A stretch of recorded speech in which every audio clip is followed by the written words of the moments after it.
Hi, welcome to my channel. ಇವತ್ತಿನ ವಿಡಿಯೋದಲ್ಲಿ ನಾನು ಉದ್ದಿನವಡೆ ರೆಸಿಪಿನ ಮಾಡ್ತಾ ಇದ್ದೀನಿ. ಅದನ್ನು ಯಾವ ರೀತಿ ಮಾಡೋದು ಅನ್ನೋದನ್ನು ನೋಡೋಣ ಬನ್ನಿ. ಮೊದಲಿಗೆ ನಾನಿಲ್ಲಿ ಒಂದು 1/4 kg ಉದ್ದಿನ ಬೇಳೆನ ತೊಗೊಂಡಿದ್ದೀನಿ. ಇದನ್ನು ನಾನು ಚೆನ್ನಾಗಿ ತೊಳ್ಕೊಂಡು ನೀರಲ್ಲಿ ನೆನೆ ಹಾಕಿ ಇಟ್ಕೊಳ್ತಾ ಇದ್ದೀನಿ. ಇದನ್ನು ಒಂದು 3 hour ನೆನೆಸಿ ಇಟ್ಕೊಂಡಿದ್ದೆ. ಇವಾಗ ಮಿಕ್ಸಿ ಜಾರ್ಗೆ ಹಾಕ್ಕೊಂಡು ಗ್ರೈಂಡ್ ಮಾಡ್ಕೊಳ್ಳೋಣ. ರುಚಿಗೆ ತಕ್ಕಷ್ಟು ಉಪ್ಪನ್ನು ಹಾಕ್ಕೊಳ್ತಾ ಇದ್ದೀನಿ. ಇದರಲ್ಲೇ ನೀರಿನ ಅಂಶ ಇರೋದ್ರಿಂದ ನಾನೇ ನೀರು ಹಾಕಿ ರುಬ್ಬೋಕ್ಕೆ ಹೋಗಲಿಲ್ಲ. ನಿಮಗೆ ಗಟ್ಟಿ ಅನಿಸಿದ್ರೆ ಸ್ವಲ್ಪ ನೀರು ಹಾಕ್ಕೊಂಡು ರುಬ್ಕೊಳ್ಳಿ. ಈ ಹಿಟ್ಟನ್ನ ಒಂದು ಬೌಲ್ಗೆ ಹಾಕ್ಕೊಂಡು ಇದಕ್ಕೆ ನಾನು ಒಂದು 5-6 ಹಸಿಮೆಣಸಿನ್ಕಾಯಿನ ಹಚ್ಚಿಟ್ಕೊಂಡಿದ್ದೆ, ಅದನ್ನು ಹಾಕ್ಕೊಳ್ತಾ ಇದ್ದೀನಿ. ಮತ್ತು ಕಾಯಿನ ಪೀಸ್ ಮಾಡಿ ಇಟ್ಕೊಂಡಿದ್ದಂತಹ ಕಾಯಿನೂ ಹಾಕ್ಕೊಳ್ತಾ ಇದ್ದೀನಿ. ಮತ್ತು ಸಣ್ಣಗೆ ಹಚ್ಚಿಟ್ಕೊಂಡಂತಹ ಕೊತ್ತಂಬರಿ, ಕರಿಬೇವನ್ನ ಹಾಕ್ಕೊಂಡು ಸ್ವಲ್ಪ ಒಂದು 1/4 ಸ್ಪೂನಷ್ಟು ಮೆಣಸು, ಒಂದು 1/4 ಸ್ಪೂನಷ್ಟು ಜೀರಿಗೆನ ಹಾಕ್ಕೊಂಡು ಎಲ್ಲ ಮಿಕ್ಸ್ ಮಾಡ್ಕೊಳ್ತಾ ಇದ್ದೀನಿ.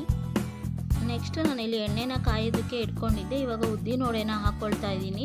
ಉದ್ದಿನವಡೆನ ಹಾಕಬೇಕಾದ್ರೆ ಕೈನ ನೀರಲ್ಲಿ ಒದ್ದೆ ಮಾಡಿ ಇಟ್ಕೊಳ್ಬೇಕು.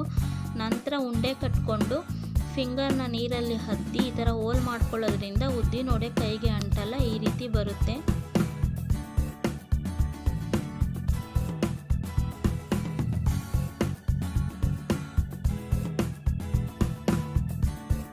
ಇವಾಗ ಉದ್ದಿನವಡೆ ರೆಡಿಯಾಗಿದೆ. ಈ ರೆಸಿಪಿನ ನೀವು ಟ್ರೈ ಮಾಡಿ ನೋಡಿ. ಈ ರೆಸಿಪಿ ನಿಮಗೆ ಇಷ್ಟ ಆಗಿದೆ ಅನ್ಕೋತೀನಿ. ಇಷ್ಟ ಆಗಿದರೆ ಪ್ಲೀಸ್ ಸಬ್ಸ್ಕ್ರೈಬ್ ಮಾಡಿಕೊಂಡು ವಿಡಿಯೋನ ನೋಡಿ, ಹಾಗೆ ಲೈಕ್ ಮಾಡಿ, ಶೇರ್ ಮಾಡಿ. Thank you for watching.